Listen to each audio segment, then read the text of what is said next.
अपने कार्य क्षेत्र को भगवान की सेवा समझिए, गंभीर भाव से रहिए, विनम्र रहिए और खूब नाम जप कीजिए। जीवन को उन्नतिशील बनाना है। जब तक भगवान न मिल जाए तब तक हमारी यात्रा रुकनी नहीं है। लौकिक पारलौकिक सब क्षेत्रों को पार करते हैं। एक बार ठाकुर जी की तो देखे, जिसके हम असली में हैं, एक बार भरनेत्र उसको तो भी देखें। अनंत जन्म व्यतीत हो गए इसी माया में भ्रमित होते हुए, न जाने किस किस को अपना बनाया, सब छूटते गए। एक बार जो अपना है उसको तो देखें, जो एक बार अपना असली पिता है, जिसने मुझे प्रकट किया, जिसने मुझे बनाया है, एक बार उसको देखें। एक बार लालसा होनी चाहिए। सुनते हैं बड़े सुंदर हैं यार, एक बार तो देखना चाहिए ना, बड़े सुंदर हैं, देखने योग्य हैं, अपने हैं, प्यारे हैं। तो एक बार ये लक्ष्य बना लेना चाहिए कि आप चाहे जिस जन्म में मिलो, ये आपके ऊपर छूट है, लेकिन प्यारे अब मैं आपसे मिलना चाहता हूँ। आपने सब सुख देख दिए, दिखा दिए, अब हम मुझे नहीं चाहिए, अब मुझे आप चाहिए। और अगर आप चाहिए तो सारे सुख आपके चरणों में अपने आप आ जाएंगे। और आपसे विमुख होने पर, देखो हनुमान जी महाराज रावण से बोले कि तेरे पास सब कुछ है लेकिन विवेक नहीं। जिनके द्वारा तुझे सब कुछ मिला है उन्हीं की पत्नी का अपहरण करके तू सुख चाहता है। तो शंकर सहस विष्णु आज तो ही सकहि न राख राम कर द्रोही। हजारों शंकर हजारों विष्णु मिल जाएं तो भी तुझे भगवान राम से द्रोह करने के कारण तेरी रक्षा नहीं कर पाएंगे। और अंततो गत्वा बंदर उसकी खोपड़ी पे पैर मारते हैं। ये हाल देखकर मंदोदरी कहती है कि राम विमुख अस हाल तुम्हारा, रहा न को कुल रोवन यारा। आज जिस समय तू चलता था मैंने देखा है, दिशाओं के दिग्गज कांपते थे। आज वही रावण तेरी खोपड़ियों को बंदर लात मार रहे हैं। ये हालत भगवान से विमुख होने के कारण हुई।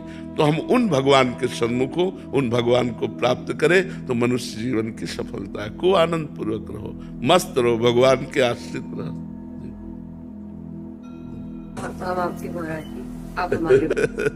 हम सब श्री जी के हैं। हम एक छत्र के नीचे हैं, जिसका है नीला छत्र है ना,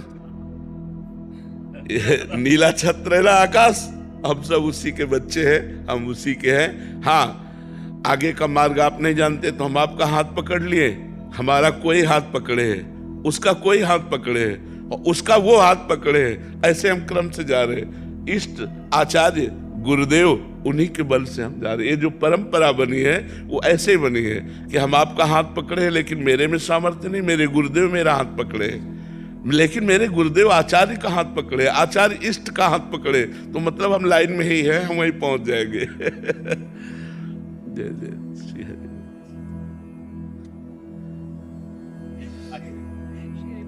श्री हरि, खूब जाओ, मस्त रहो।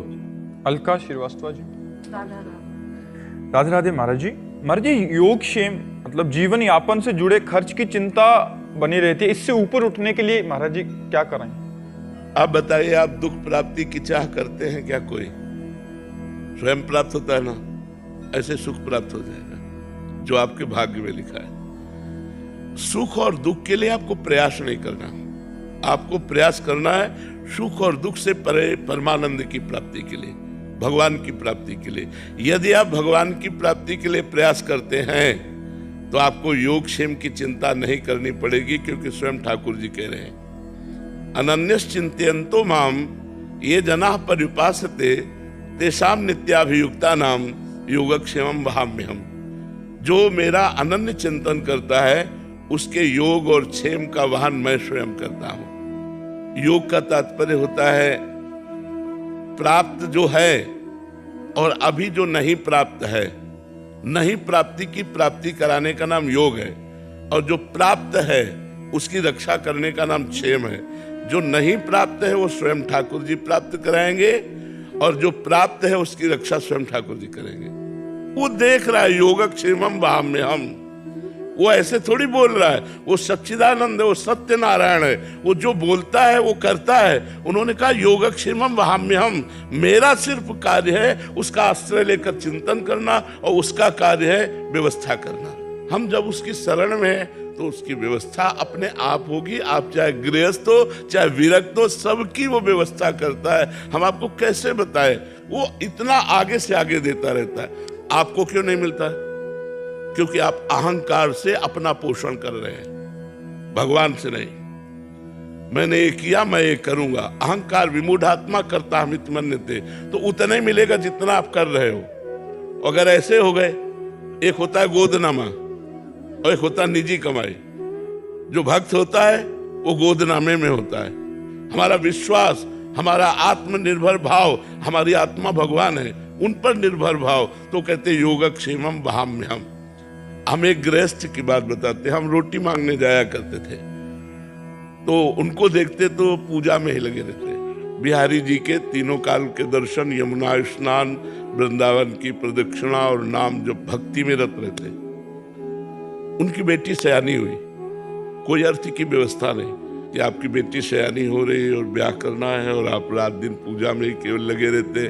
आपकी आय कोई है नहीं।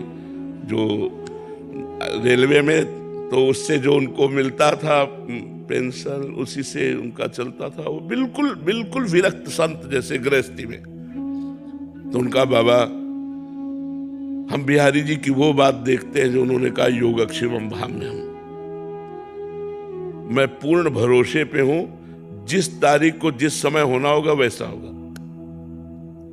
एक परमहंस जी थे, अभी उनका शरीर पूरा हुआ, बड़े ब्रज के गुप्त परमहंस थे, उनको कोई जानता नहीं था। वो एक इंजीनियर को गुड़गांव से लेकर के आए बिहारी जी के दर्शन कराने। तो वो उनके यहाँ पहुंचे, पहुंच कर कहा कि तुम्हारी बेटी ब्याह लायक है यार, ब्याह नहीं करोगे? तो उनका कोई संयोग बैठेगा तो देखेगा, हम तो बिहारी जी के ऊपर है।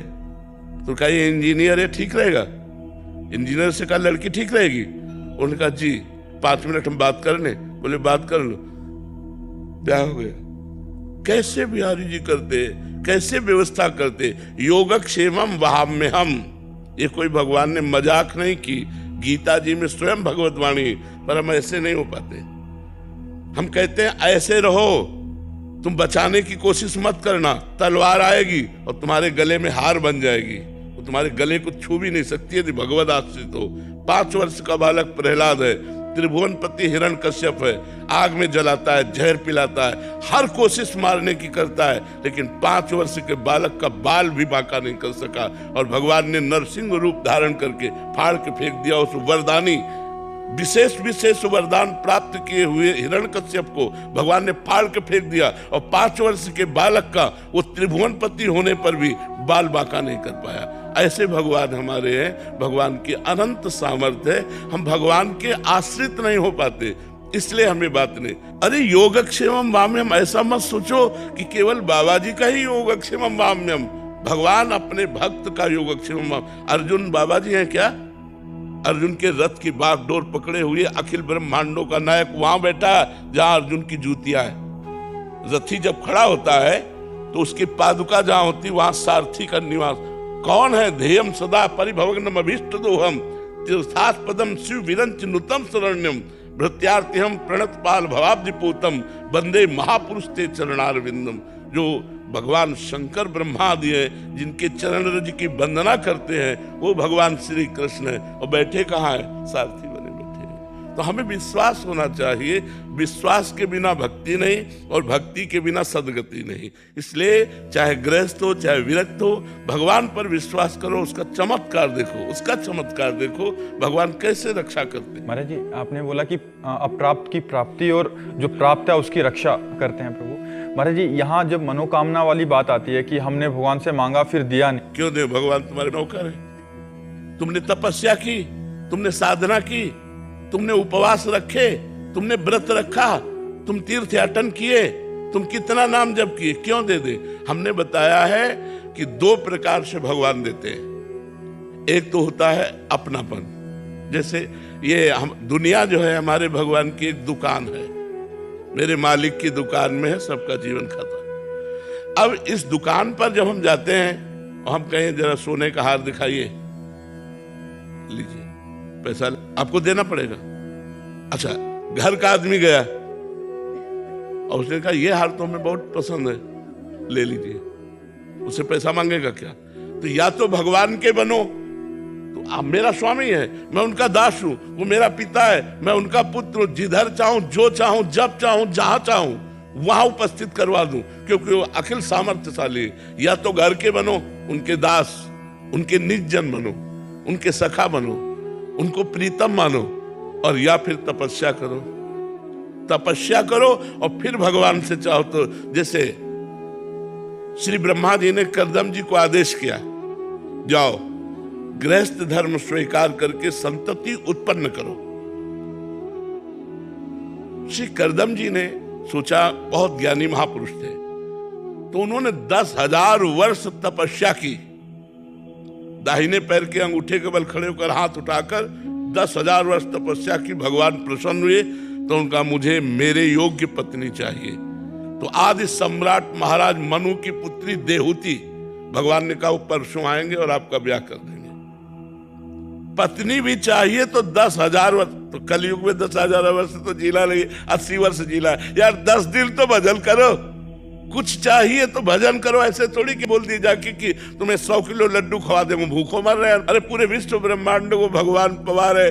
अच्छा, ये काम नौकर से कहा जाता है। मालिक को तुम नौकर समझ रहे हो कि तुम्हें 50,000 का फूल बंगला बनवा देंगे, हमारा काम कर दो, ऐसे नहीं होता। या तो इतनी तपस्या हो, आपका भजन हो, व्रत उपवास हो, तीर्थयाटन हो, तो मांगिए, अनुष्ठान कीजिए तो पूर्ति होगी। या आप भगवान के बन जाइए कि नाथ आप मेरे स्वामी हैं, मेरी आवश्यकता है, तो भगवान उस आवश्यकता की पूर्ति निश्चित करेंगे, निश्चित करेंगे। विश्वास कीजिए। अगर दो में से आपका कोई न तप है और न संबंध है तो ऐसे मांगने से नहीं मिलता। ऐसे मांगने से तो सब लोग मांगते रहते हैं भगवान से, ऐसे थोड़ी सुनते हैं भगवान। हमारी बात मान लो, भगवान को अपना मान लो। अपना मानने में क्या जाता है, वो तो अपने है ही। और फिर प्यार से उनसे बात करो, वो सुन रहे हैं, मान लो छवि के सामने ही आप ऐसा। हमने आज तक देखा है कि 1 सेकंड में हमें उत्तर मिला है, हमारे हृदय में ही 1 सेकंड में उत्तर आया। अगर हमने कोई प्रश्न किया अपने ठाकुर जी से, कोई बात की, एक तो ऐसे चांस ही नहीं आते, 1 सेकंड में निदान मिला है, 1 सेकंड में निदान मिला है। वो सुन रहे हैं, आप जहां से बोल रहे हो वहीं बैठे सुन रहे हैं, लेकिन आपका परिचय तो होना चाहिए। आपने परिचय तो संसार में किया, भगवान से परिचय किया नहीं। भगवान को केवल एक माना अपनी वासनाओं की पूर्ति का क्षेत्र, सो ऐसा नहीं है। वो भगवान है, बहुत चतुर है, बहुत खिलाड़ी है, ऐसे हाथ में आने वाले नहीं है।